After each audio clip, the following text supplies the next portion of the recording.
नमस्कार दोस्तों, हमारे YouTube चैनल उड़ान कोचिंग इंस्टीट्यूट पर आप सभी लोगों का स्वागत है। दोस्तों, जैसा कि आप जानते हैं, हम डिस्कस कर रहे थे वर्ब। एंड दोस्तों, लास्ट लेक्चर में हमने काइंड्स ऑफ वर्ब देखी थी, जिसमें हमने दो तरह की वर्ब्स देखी थी। एक हमारी हेल्पिंग वर्ब होती थी, जिनको हम ऑक्सिलरी वर्ब भी कहते थे, एंड दूसरी हमारी मेन वर्ब्स होती थी। देन फिर हमने ऑक्सिलरी वर्ब के भी दो टाइप्स देखे थे। प्राइमरी ऑक्सिलरी वर्ब, जो कि एज अ किसी भी सेंटेंस में एज अ हेल्पिंग वर्ब और एज अ मेन वर्ब भी यूज हो सकती है। एंड दूसरे देखे थे हमने मॉडल्स, है ना दोस्तों।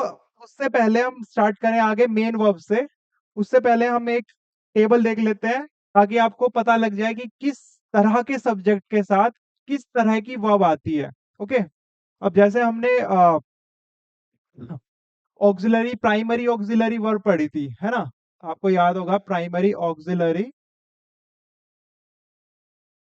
वर्ब्स पढ़ी थी, है ना। इसमें हमने तीन चीजें पढ़ी थी। एक तो बी की फॉर्म पढ़ी थी, दूसरी have, and third one is do की फॉर्म पढ़ी थी।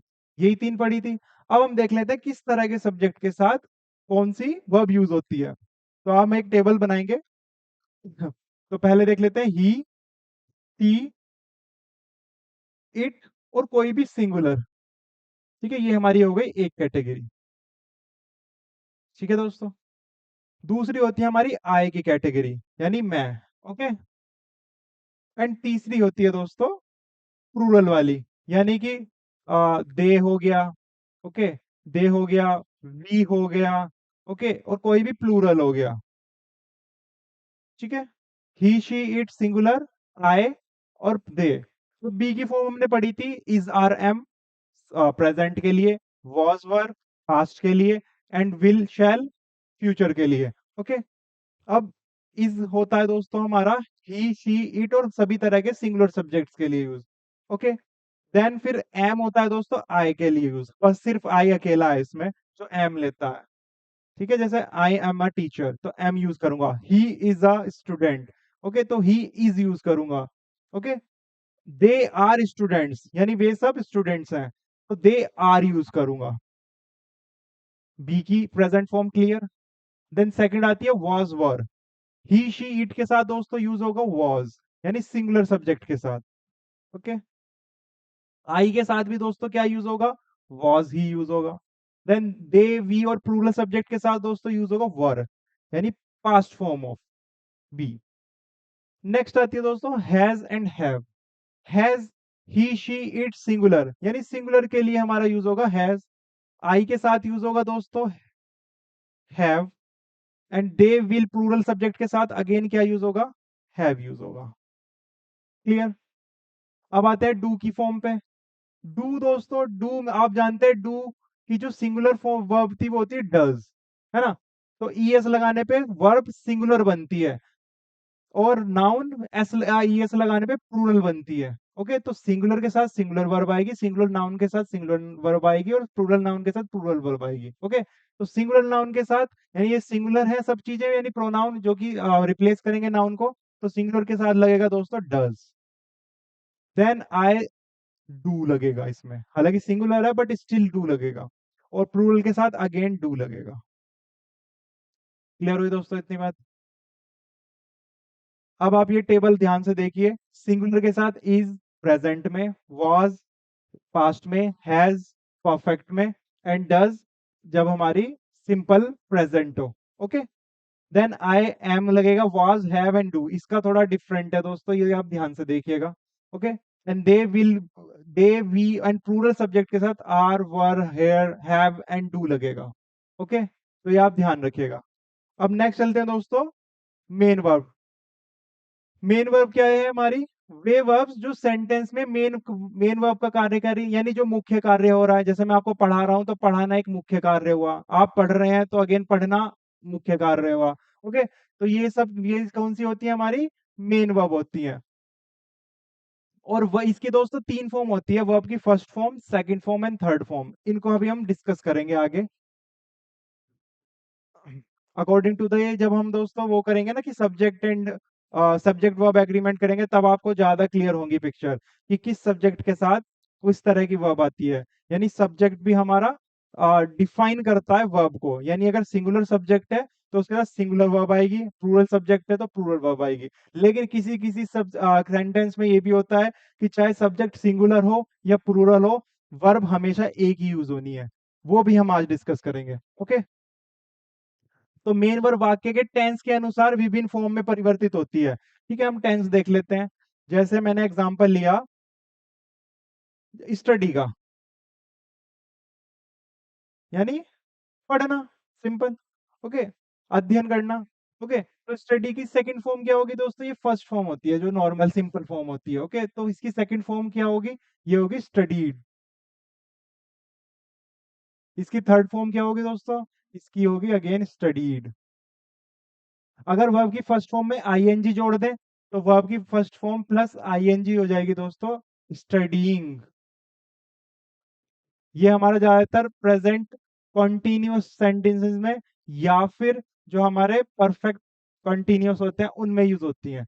ओके, ये भी हम देखेंगे आगे। तो आपको समझ में आई तीन फॉर्म वर्ब की, first second and third, and verb की फर्स्ट फॉर्म में आईएनजी। इनके एग्जांपल देख लेते हैं। जैसे मैंने एग्जांपल लिखा, दे स्टडी। ठीक है, वे पढ़ते हैं। नेक्स्ट, वे पढ़ रहे हैं, यानी कंटिन्यूअस आ गया, तो they are studying.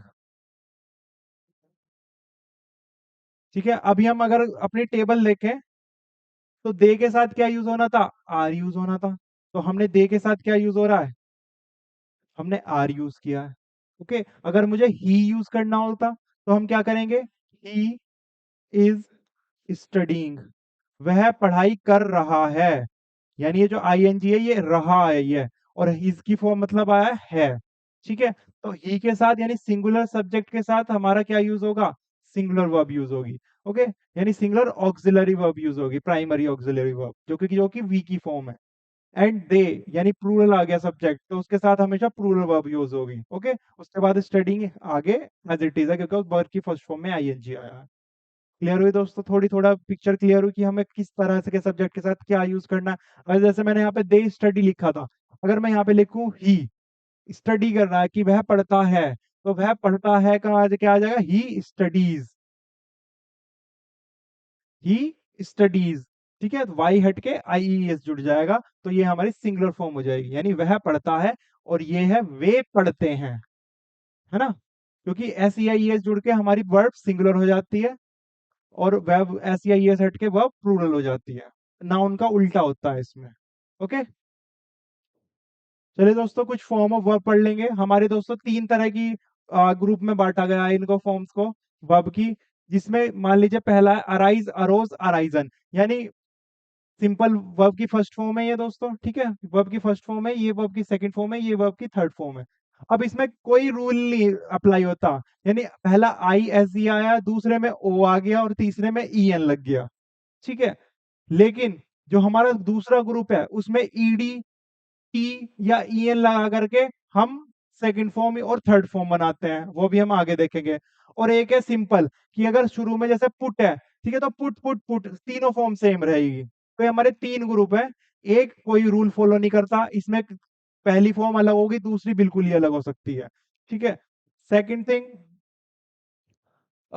Second group में क्या होगा? पहले जो वर्ब की फर्स्ट फॉर्म है उसमें हम ईडी, खाली टी या ई एन लगाएंगे तो हमारी सेकंड और थर्ड फॉर्म बन जाएगी।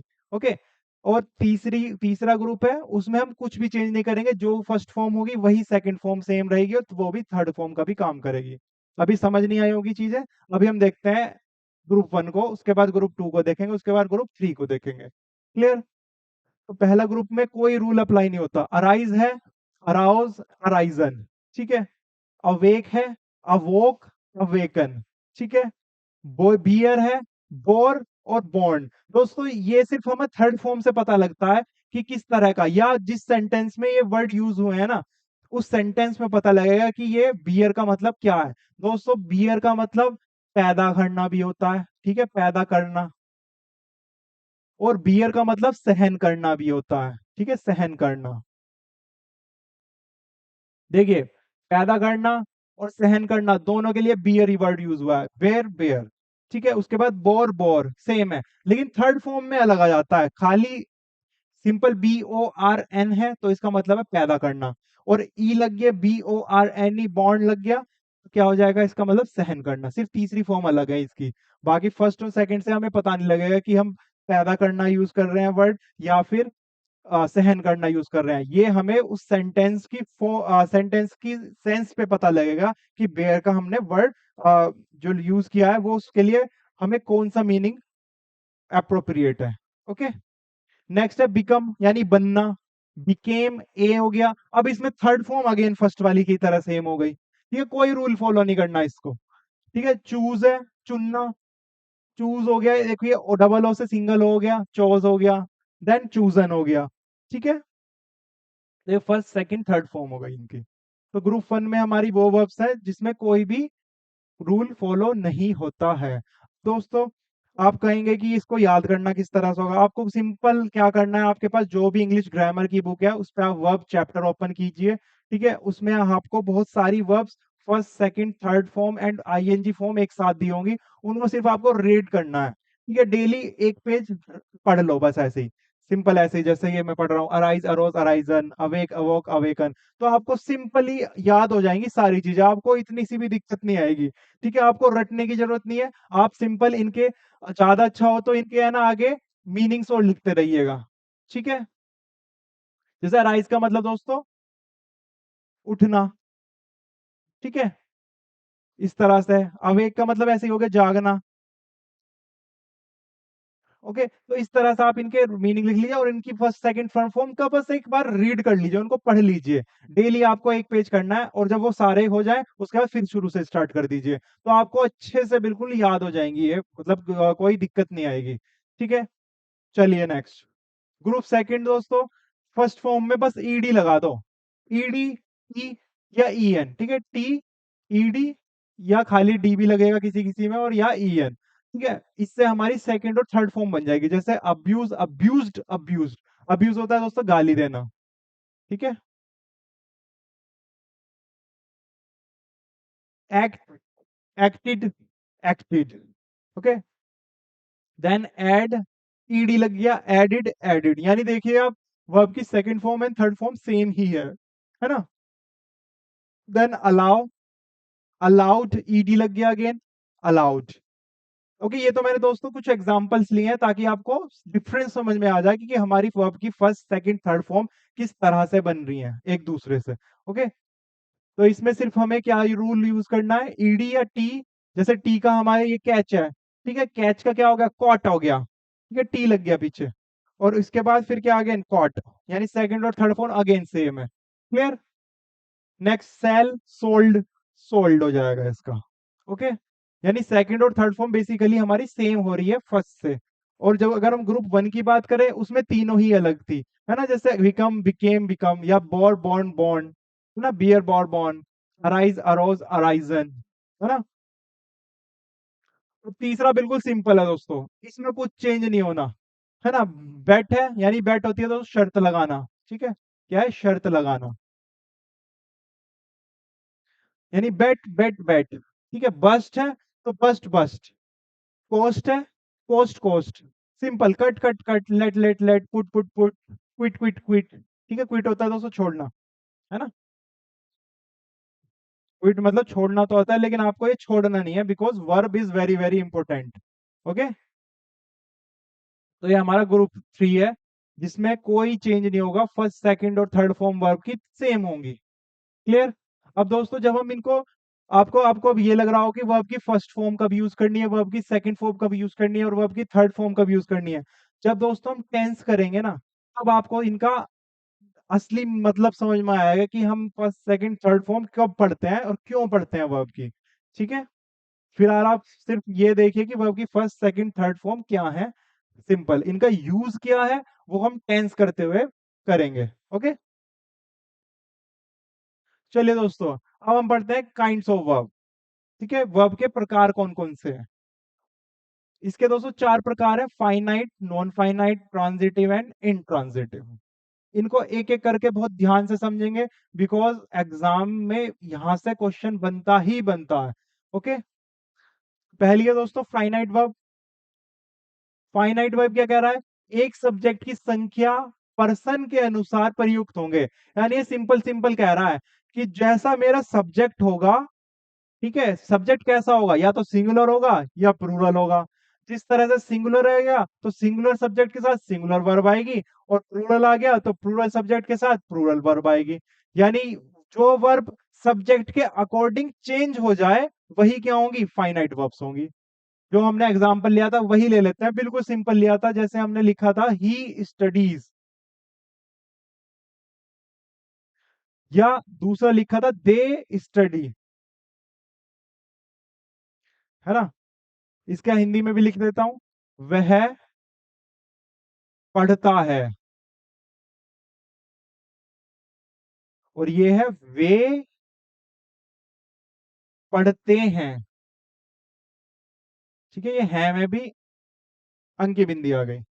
ही स्टडीज, वह पढ़ता है। ओके, एंड दे स्टडी, वे पढ़ते हैं।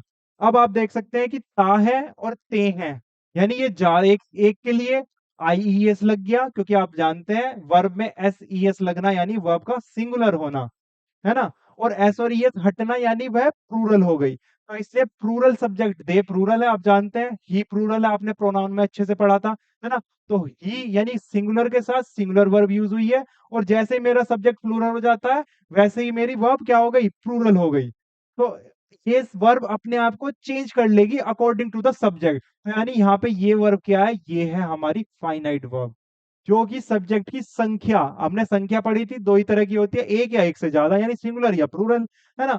तो जो सब्जेक्ट की संख्या के अनुसार चेंज हो जाएगी वही क्या होगी, हमारी फाइनाइट वर्ब्स होंगी। सिंपल।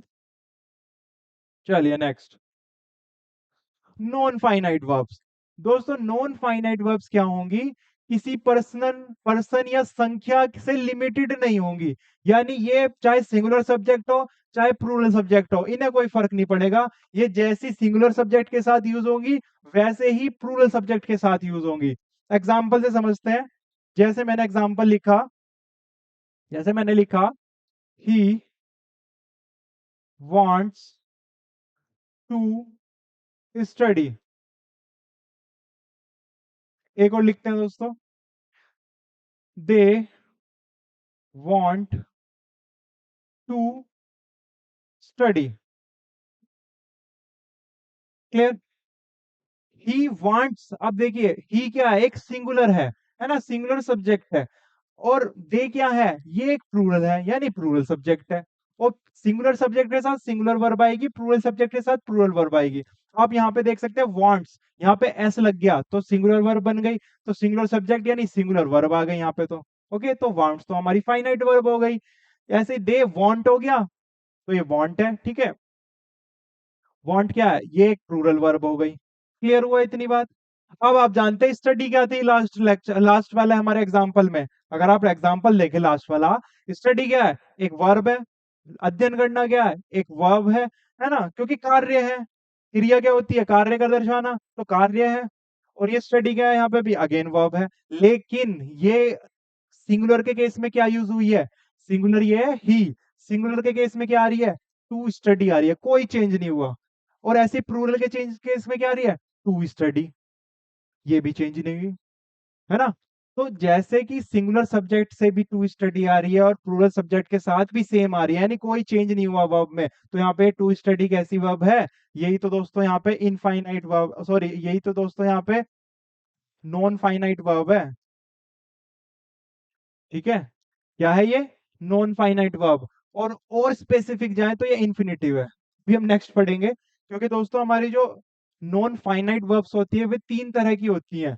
पहली होती है दोस्तों इन्फिनेटिव, दूसरी होती है जेरंड, एंड तीसरी होती है पार्टिसिपल। पार्टिसिपल अगेन तीन चीजों में डिवाइड है भाई, present, past participle and future participle. ठीक है, present participle, past participle and future participle, simple.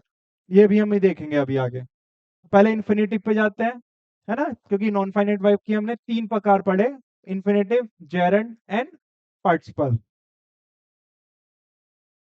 Infinitive देखते हैं, टू प्लस वर्ब की फर्स्ट फॉर्म इन्फिनेटिव। ठीक है, किसी भी सेंटेंस में टू दिखेगा, टू के बाद वर्ब की फर्स्ट फॉर्म आ रखी होगी। वो सिंगुलर के साथ भी सेम रहेगी, प्लूरल के साथ भी सेम रहेगी। वही क्या है, नॉन फाइनाइट वर्ब है। कौन सा है, और स्पेसिफिक इन्फिनेटिव। ठीक है, तो ये एक प्रकार की नाउन है दोस्तों। ये क्या है, नाउन है जिसमें वर्ब के भी गुण होते हैं, है ना। बेसिकली ये जो आई है, ये जो ही वांट्स टू स्टडी आई है, ये बेसिकली दोस्तों वर्ब नहीं है। वो क्या है, स्टडी। उसमें जो स्टडी वर्ड यूज हुआ है वो अध्ययन के लिए यूज हुआ है, जो कि एक नाउन है। लेकिन उसमें वर्ब के भी गुण है। क्यों, क्योंकि स्टडी का मतलब क्या होता है, अध्ययन करना, यानी कार्य का भी दर्शाना है। नाउन होते हुए भी वर्ब के गुण रखने वाले शब्दों को क्या कहेंगे, इन्फिनिटिव्स कहेंगे। ठीक है, ये एक प्रकार के क्या है, नाउन है जिसमें वर्ब के भी गुण होते हैं। अतः हम इन्फिनिटिव्स को वर्ब नाउन भी कहते हैं दोस्तों। हालांकि ये इतनी जरूरत नहीं है क्या कहते हैं, डेफिनेशन पे ध्यान देने की। अगर समझ में आ जाए तो अच्छी बात है। ओके, जेरेंड क्या होता है दोस्तों, वर्ब की फर्स्ट फॉर्म में आईएनजी। ठीक है, वर्ब की फर्स्ट फॉर्म में क्या होंगे, आईएनजी होंगे। ये एक प्रकार की वर्ब है, ये तो वर्ब ही है, लेकिन ये बिहेव कैसे करती है, ये बिहेव करती है दोस्तों एज ए नाउन। ठीक है, ये आईएनजी आएगी इसमें फॉर्म। हालांकि आईएनजी हम जब कंटिन्यूअस टेंस में पढ़ेंगे, कंटिन्यूअस, उसमें आईएनजी फॉर्म रहा का मतलब होता है। लेकिन सिर्फ वर्ब में आईएनजी आ रहा है, उससे पहले इज, आर, एम या वाज वर नहीं आ रहा, तो उस केस में वो जो वर्ब होती है हमारी जेरेंड होती है, यानी नॉन फाइनाइट वर्ब की जेरेंड फॉर्म होती है। ओके, तो ये बेसिकली वर्ब होती है जिसमें नाउन के भी गुण होते हैं। अभी हम एग्जांपल से समझते हैं। जैसे मैंने एग्जांपल लिखा दोस्तों, swimming is a good exercise.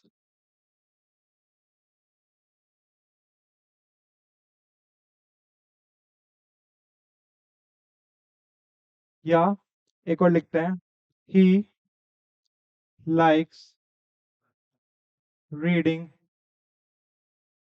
Stories.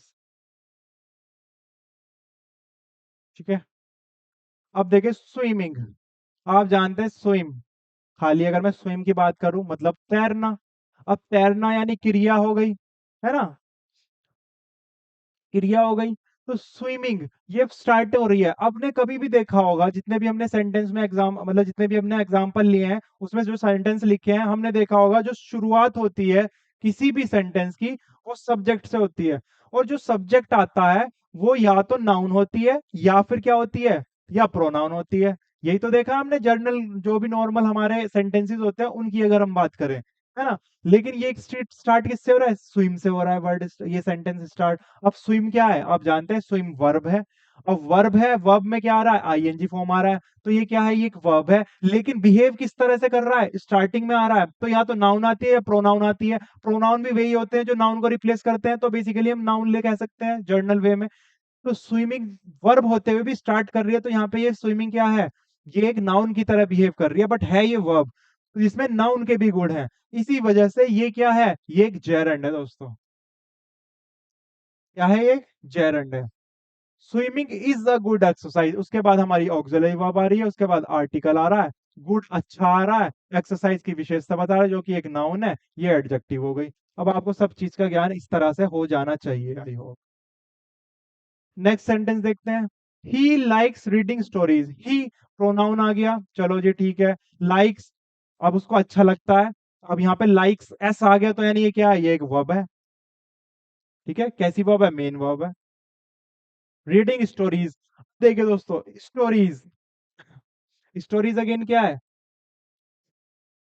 Noun है ना। रीडिंग, रीडिंग करने के लिए, यानी स्टोरीज पसंद है उसे पढ़ना, है ना। तो रीडिंग, यहाँ पे आईएनजी फॉर्म आ रही है जिसके पहले इज, आर, एम, वॉज, वर कुछ नहीं आ रहा। तो इसका मतलब क्या है, रीडिंग कैसा यूज हुआ है यहाँ पे, एक वर्ब की फॉर्म में ही हुआ है जिसमें नाउन के भी गुण हैं। क्लियर, क्लियर है दोस्तों ये बात। तो जेरेंड हमारे क्या है, वो एक प्रकार की वर्ब है जिसमें आईएनजी फॉर्म में खत्म होता है और जिसमें नाउन के गुण होते हैं। क्लियर। नेक्स्ट, पार्टिसिपल, शब्द वर्ब एडजेक्टिव दोनों का कार्य करते हैं, वह पार्टिसिपल है दोस्तों। यानी ये वर्ब्स किस तरह के कार्य करेंगी, वर्ब का भी कार्य करेंगी और एडजेक्टिव का भी कार्य करेंगी। ठीक है, देखते हैं एग्जांपल के साथ, आई होप आपको समझ आए। जैसे मैंने एग्जांपल लिखा, आ अ लॉयन इज रनिंग। ठीक है, एक और लिखता हूं। ही सॉ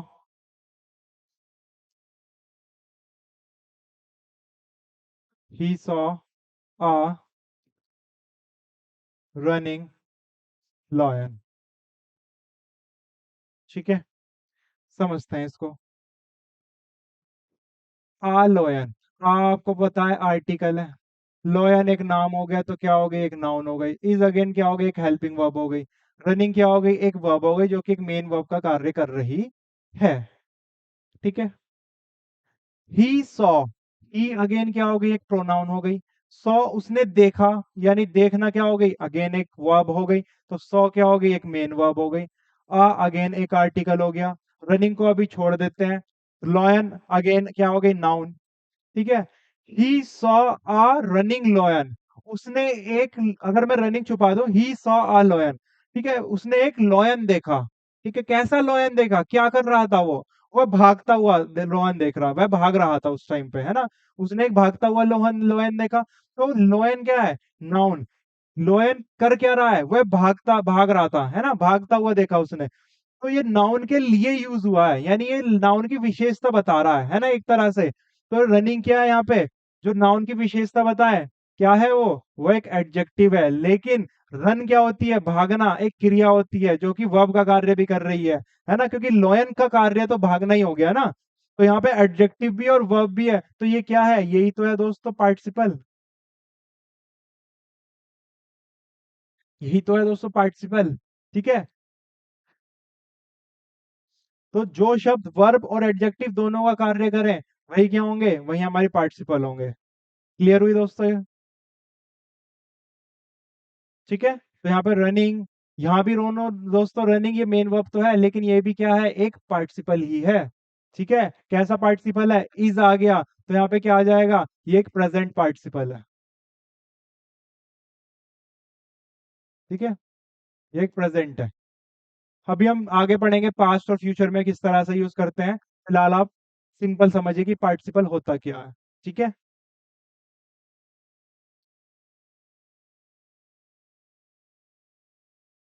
चलिए दोस्तों, नेक्स्ट आती है दोस्तों ट्रांजिटिव एंड इनट्रांजिटिव। यानी अगर आप हिंदी में गए तो आक्रामक और सकर्मक क्रियाएं आपने अगर पढ़ा होगा हिंदी में, हिंदी व्याकरण में। ओके।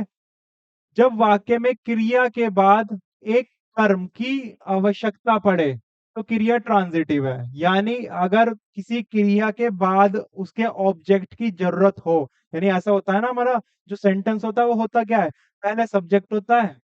ठीक है, उसके बाद कोई ना कोई वर्ब होती ही होती है, तो वर्ब लिख देंगे। ठीक है, उसके बाद लास्ट वाला जो बचा पार्ट वो हमारा ऑब्जेक्ट में आ गया, है ना। तो सब्जेक्ट वर्ब एंड ऑब्जेक्ट। तो जब किसी वाक्य में वर्ब के बाद ऑब्जेक्ट की जरूरत पड़े तो क्या है, वर्ब एक ट्रांजिटिव वर्ब है। और अगर ऑब्जेक्ट की जरूरत ना पड़े, बस सब्जेक्ट और वर्ब से ही हमारा काम चल जाता है, तो वो वर्ब क्या हो जाएगी, वो हो जाएगी इंट्रांजिटिव। ठीक है, तो इंट्रांजिटिव, जब वाक्य में क्रिया के बाद कर्म की आवश्यकता न पड़े तो क्रिया क्या हो जाएगी हमारी, इंट्रांजिटिव हो जाएगी। ठीक है, देख लेते हैं एग्जाम्पल से। जैसे मैंने एक एग्जाम्पल लिखा, चिल्ड्रन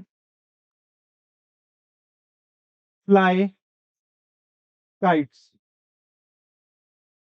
एक और लिखते हैं, बर्ड्स फ्लाई।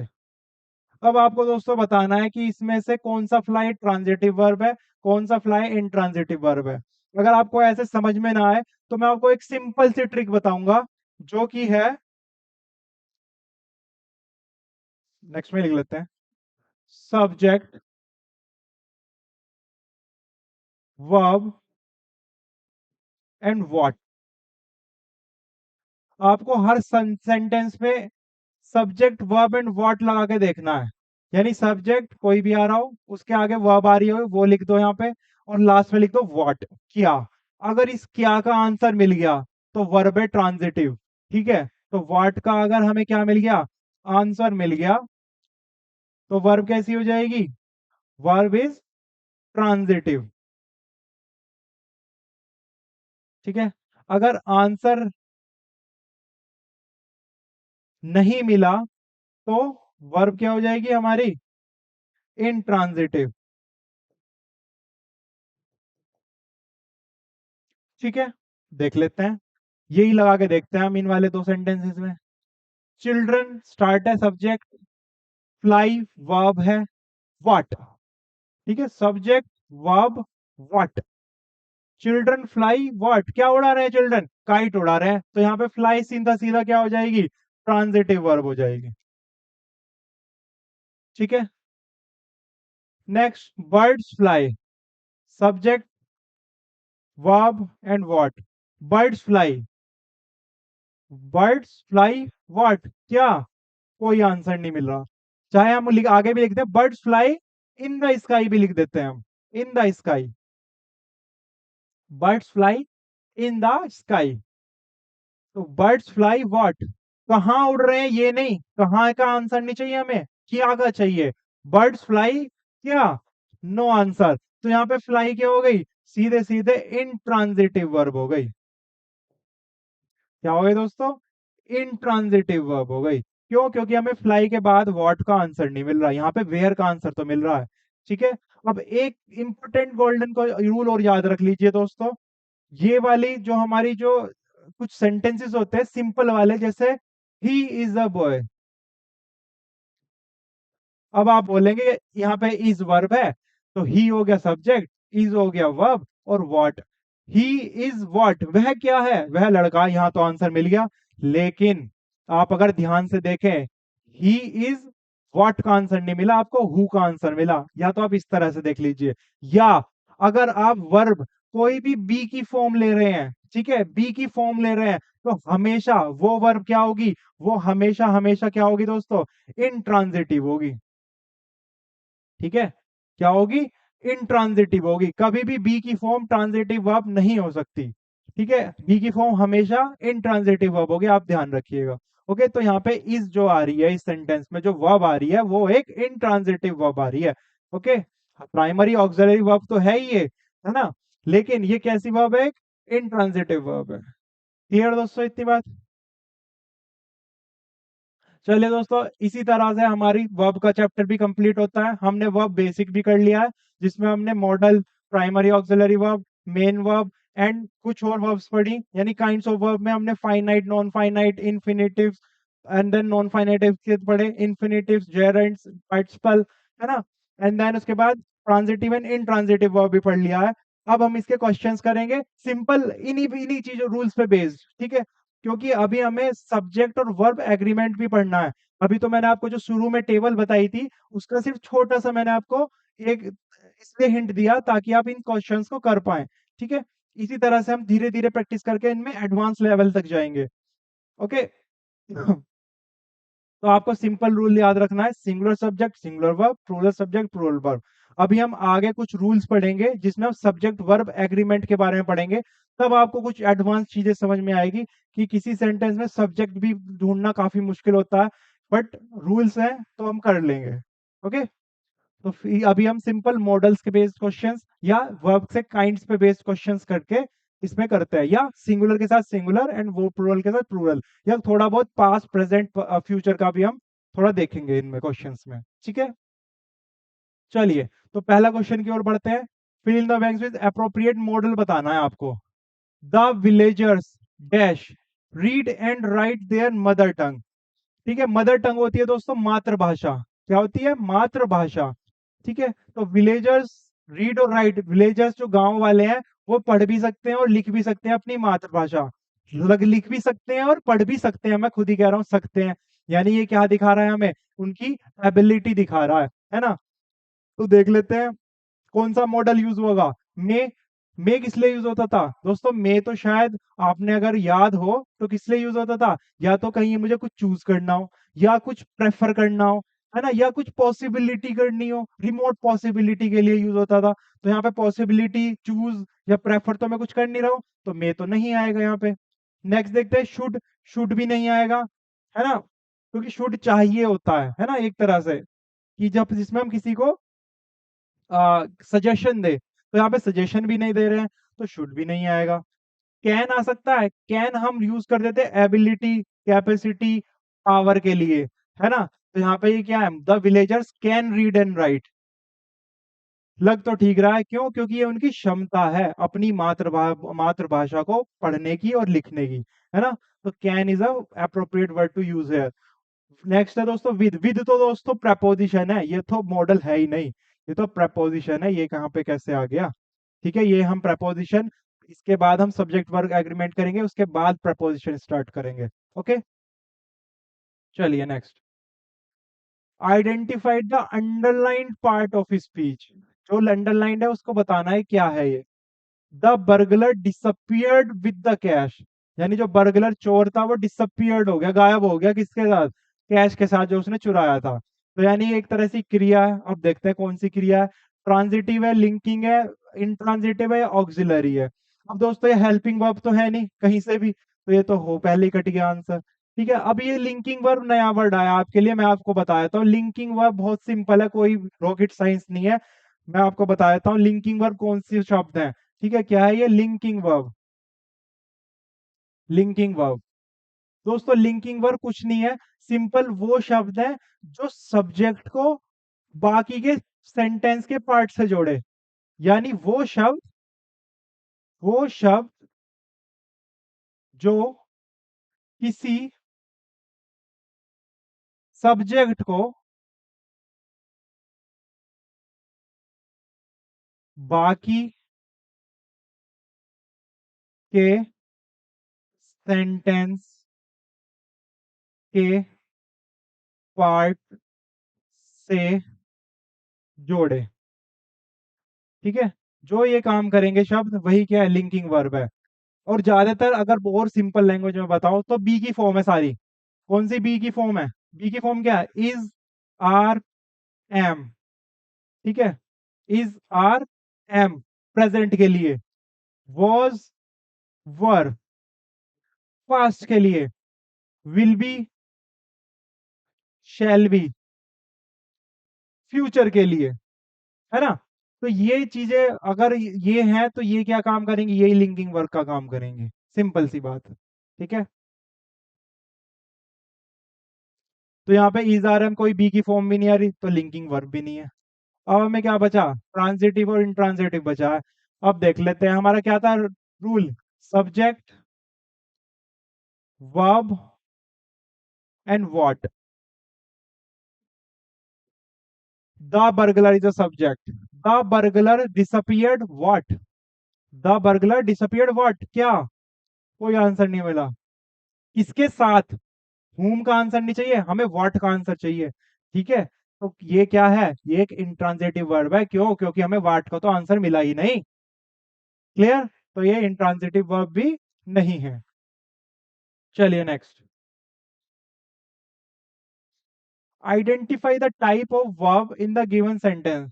ही स्लेप्ट, अगेन लिंकिंग वर्ब नहीं है, ऑक्सिलरी वर्ब नहीं है। अब he, subject, verb and what. He slept what, कोई आंसर नहीं मिल रहा, सीधा सीधा क्या हो जाएगी? Intransitive verb. चलिए नेक्स्ट।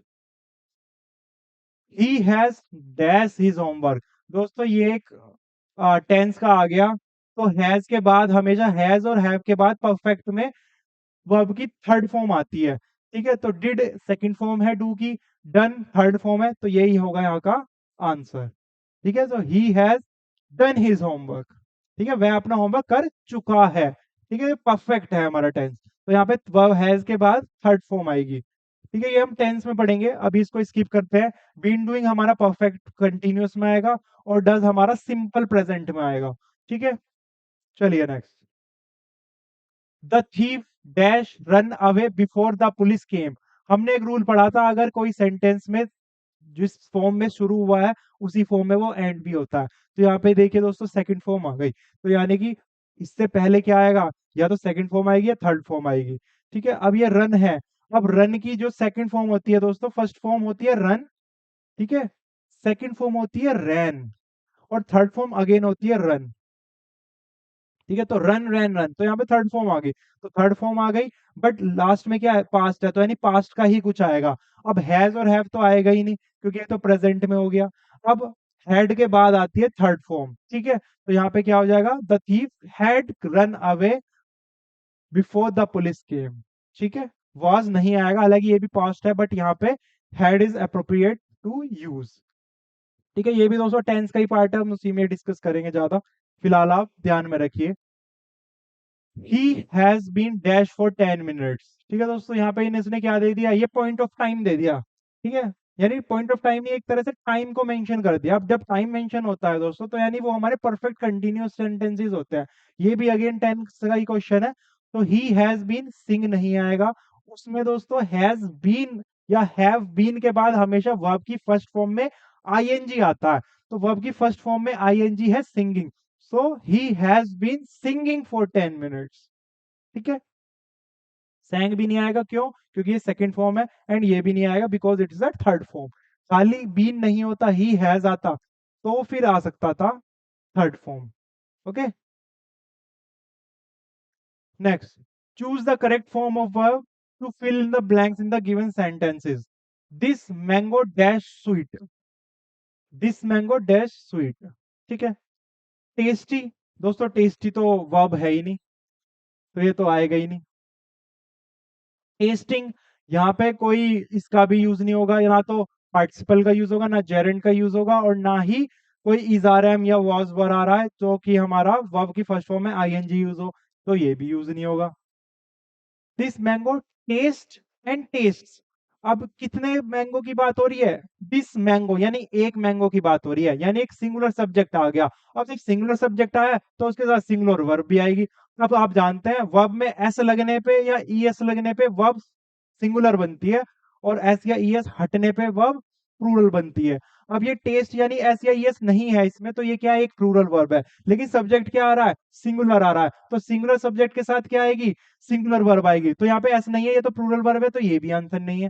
तो टेस्ट में एस आ रहा है खाली, तो यानी ये क्या है, टेस्ट। इसका मतलब क्या है, ये एक सिंगुलर वर्ब है, और सब्जेक्ट कैसा है, वो भी सिंगुलर है। तो यहाँ पे क्या आएगा आंसर, टेस्ट, यानी D is our correct option. Clear. Next, supply A model which expresses ability. Ability बताना है, आप तो समझ गए होंगे, एबिलिटी का बताता है, कैन बताता है। तो ऑल ऑफ देम में नहीं, हम कोई प्रेफरेंस चूज या कोई रिमोट पॉसिबिलिटी की बात नहीं कर रहे, हम एबिलिटी की बात कर रहे हैं। मस्ट, मस्ट बताता है दोस्तों, क्या कहते हैं, किसी पे कोई चीज का प्रेशर डालना है ना, किसी पे कंपल्शन करना है ना, कंपल्सरी करना। तो मस्ट भी नहीं है, कंपल्सरी नहीं कर रहे हो। विल, विल तो फ्यूचर के लिए यूज होता है। लेकिन अगेन नेक्स्ट कौन सा है, कैन, जो कि बताता है एबिलिटी, कैपेसिटी एंड पावर, है ना। तो कैन क्या है, ये क्या पूछ रहा है, एबिलिटी कौन बताता है, कैन बताता है। तो can is use to, I mean appropriate to use here. So all of them can speak 3 languages, कि बोल सकते हैं 3 लैंग्वेज, सभी के सभी।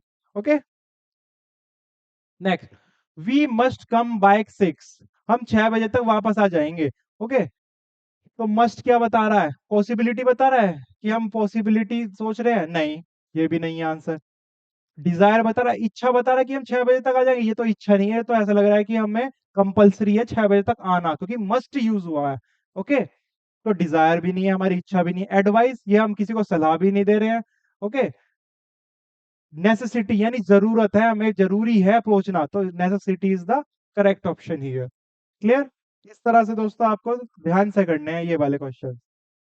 Everyone dash follow the traffic rules, अब आप मुझे बताइए ट्रैफिक रूल्स फॉलो करने जरूरी हैं या नहीं है। भाई बहुत ज्यादा जरूरी है, सभी के लिए जरूरी है, क्योंकि अगर तुम तोड़ दोगे तो आपको पता है फिर उसके अंजाम क्या है ना। तो एवरीवन को, सभी को फॉलो करने चाहिए, जरूर करने चाहिए। तो यहाँ पे कंपल्शन आ गया, है ना, तो कंपल्सरी आ गया, तो कैन तो एबिलिटी कैपेसिटी बता रहा है, ये तो नहीं है। मे प्रेफरेंस चूज बता रहा है कि हमारे मर्जी है, मर्जी थोड़ी ना है, ये तो फॉलो करने ही पड़ेंगे, है ना। फुट भी नहीं बताता, क्योंकि ये पास्ट फॉर्म ऑफ कैन है, पास्ट एबिलिटी कैपेसिटी को बताता है या पास्ट हैबिट को बताता है। Okay, then must, must compulsion है, तो must is the correct modal to use here. Clear. चलिए next, fill the blanks appropriate modal. He is ill, वह बीमार है, he dash see a doctor, उस डॉक्टर को दिखाना चाहिए। अब वो बीमार है तो उसको जरूरी दिखाना है, तो अगेन क्या आएगा यहाँ पे, मस्ट आएगा। क्यों, क्योंकि जरूर है। Okay, next, can you lift this box? What does the underline auxiliary can, can क्या है? कैन यू लिफ्ट, क्या कैपेसिटी बता रहा है? नहीं, क्षमता थोड़ी ना दिखा रहा है कि तुम इससे ज्यादा उठा ही नहीं सकते। एबिलिटी बता रहा है, बिल्कुल, क्योंकि ये हमारी, कि हम उसे उठा सकते हैं, ये हमारी एबिलिटी है। ओके, तो ability is the correct word. Competence तो है ही नहीं, स्किल तो है ही नहीं इसमें, तो इसलिए ability is the correct word. चलिए दोस्तों, हमेशा की तरह हम स्टार्ट करते हैं अपनी वोकैबरी, है ना। आई होप कि आपको वर्ब पे अब थोड़ी बहुत कमांड या कुछ और अच्छी क्या कहते हैं नॉलेज हो गई होगी। अभी हम जब subject verb agreement and tenses करेंगे तब आपकी और भी ज्यादा अच्छी कमांड होगी वर्ब पे। तो चलिए वोकैब से हम स्टार्ट करते हैं। चलिए, पहला है दोस्तों, burn the candle at both hands. यानी कैंडल है, आप एक तरफ से जलाएंगे, क्यों जलाते हैं, जैसे उजाला हो जाए। अब आपने दोनों तरफ से जला दी, जिसकी जरूरत नहीं है, क्योंकि एक तरफ से जलाएंगे वही क्या हो जाएगा, उसी से काफी चांदना हो जाएगा, है ना। तो burn the candle at both hands यानी अपने साधन का जरूरत से ज्यादा यूज करना, ठीक है। अपने क्षमता, अपने क्षमता या साधन का जरूरत से ज्यादा उपयोग करना।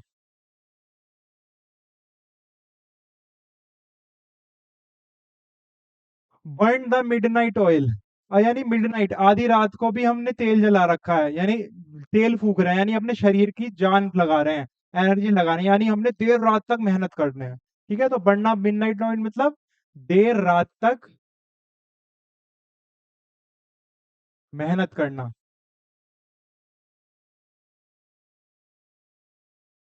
ठीक है, next, burning question.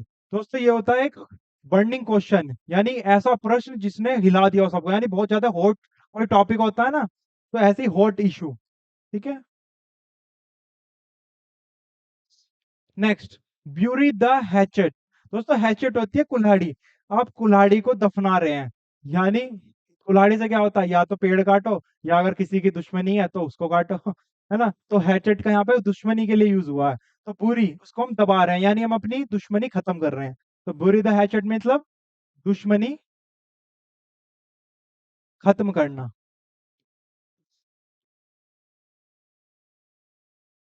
Bye fits and start, मान लीजिए कोई काम है, आपको एक खांचा बनाना है और उसी में ही उसके ब्लॉक्स फिट करने हैं, ठीक है। लेकिन आपके पास जो साधन है वो उससे बड़ा है, तो आपको तोड़ तोड़ के उसको फिट करना पड़ रहा है, तभी आप आगे बढ़ पा रहे हैं। यानी पहले को उसी खांचे की तरह बनाया, उसको फिट कर दिया, फिर आगे बढ़े, तो यानी फिट करते जा रहे हैं और तभी आप स्टार्ट कर पा रहे हैं आगे का काम, है ना। तो यानी कि आप एक तरह से ये नहीं है कि बस वो खांचा है, मोल्ड है, उसको बढ़ते चले गए, आगे बढ़ते चले गए डालते हुए, लेकिन आपको पहले फिट करना पड़ रहा है, उसके बाद आप शुरू कर पा रहे हैं अगले के लिए। तो फिट और स्टार्ट यानी रुक रुक कर लगातार हम बढ़ते जा रहे हैं, है ना। तो यानी रुक रुक कर नियमित रूप से, ठीक है, यानी फिट करते जा रहे हैं फिर हम अगले के लिए स्टार्ट कर पा रहे हैं। ओके, बाय हुक और बाय क्रूक, यानी एक काम है वो होना चाहिए, चाहे गलत तरीके से हो चाहे सही तरीके से हो, है ना। बोल देते हैं बाय हुक और बाय क्रूक, किसी भी ढंग से हो, है ना, बट वो होना चाहिए। तो सही या गलत, किसी भी तरह से होना चाहिए वो काम।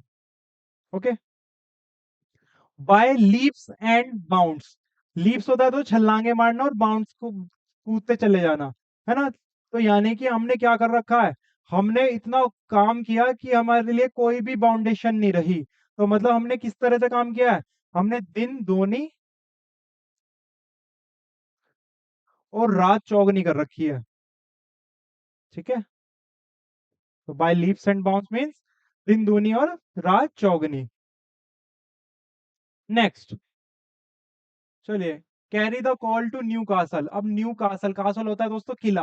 अब नए किले में क्या ला रहे हैं, कोयला ला रहे हैं, जो कि बिल्कुल बेकार है ना। नए कासल के में तो अच्छी अच्छी चीजें, सजावटी वाली चीजें लाती है, कोयला क्या करेगा, नए कासल को भी खराब कर देगा। तो carry the call to Newcastle यानी कि बेवजह मेहनत करना।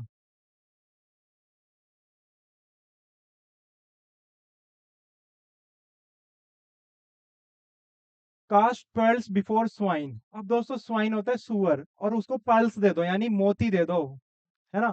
तो एक तरह से क्या होगा, सुअर को मोती देना यानी बंदर के हाथ में क्या देना, नारियल देना, है ना। तो बंदर के हाथ में नारियल।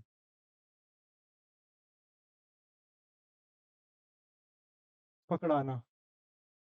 कैसल्स इन द एयर, यानी हवा में क्या बना रहा है, वो किले बना रहा है, तो सिंपल हो गया हवाई किले बनाना। कहावतें तो आपने सुनी होंगी दोस्तों, हवाई किले बनाना।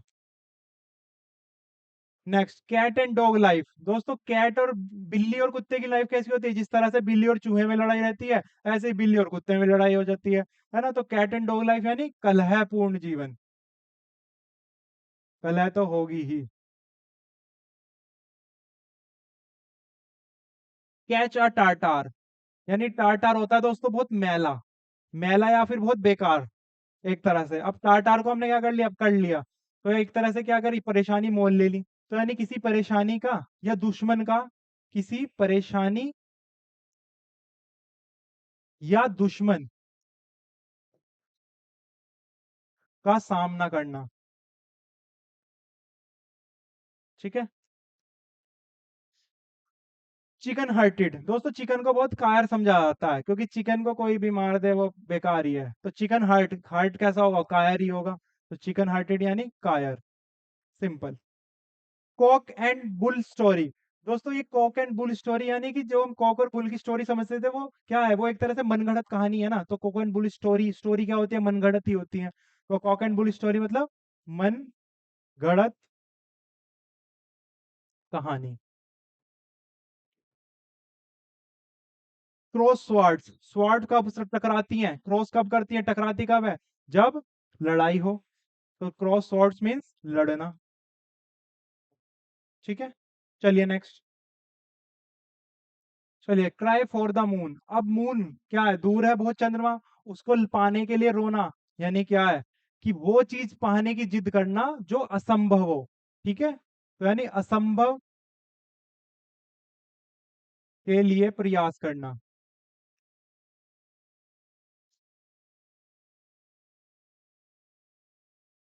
Cry over spilled milk, spilled milk यानी दूध गिर गया। अब दोस्तों दूध गिर गया तो उस पर रोने का क्या फायदा, और जो रोएगा तो यानी क्या करेगा, व्यर्थ, व्यर्थ ही रोएगा, तो यानी व्यर्थ प्रयास करना।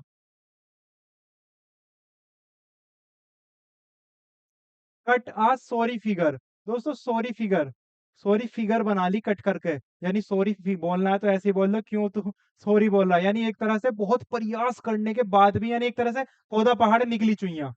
ठीक है, तो यानी बहुत प्रयास के बाद भी प्रभाव न छोड़ना।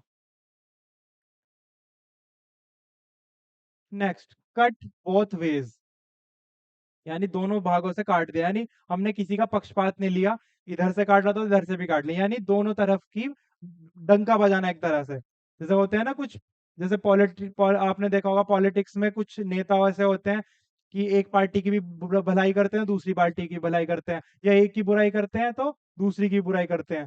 ठीक है, तो ये कट बोथ वेज, यानी कि दोनों पक्ष का समर्थन करना। ठीक है, यानी उनको न्यूट्रल रहना है एक तरह से। ठीक। नेक्स्ट, कट नो आइस, यानी हवा क्या कहते हैं, आइस को कट नहीं कर पाया, यानी उसने कोई प्रभाव नहीं छोड़ा। तो मतलब क्या हो गया, प्रभाव न छोड़ना या कोई असर न पड़ना। ठीक है, किसी की बात का किसी पे असर ना पड़ा तो यानी उसने ही कट नो आइस। ठीक है, तो कट नो आइस यानी प्रभाव न छोड़ना या असर न पड़ना। ठीक है, क्या असर न पड़ना। ठीक है दोस्तों, तो हमारे आज के और मीडियम्स एंड फ्रेसेस हो गए हैं जो कि हमने कहा था। चलिए दोस्तों, इसी के साथ हमारा लेक्चर कंप्लीट होता है। अगर आपको वीडियो अच्छी लगी तो प्लीज़ लाइक कीजिए, अपने दोस्तों के साथ शेयर कीजिए। अगर आपने अभी तक हमारे चैनल को सब्सक्राइब नहीं किया है तो प्लीज़ सब्सक्राइब जरूर कर दीजिए। Till that, thank you.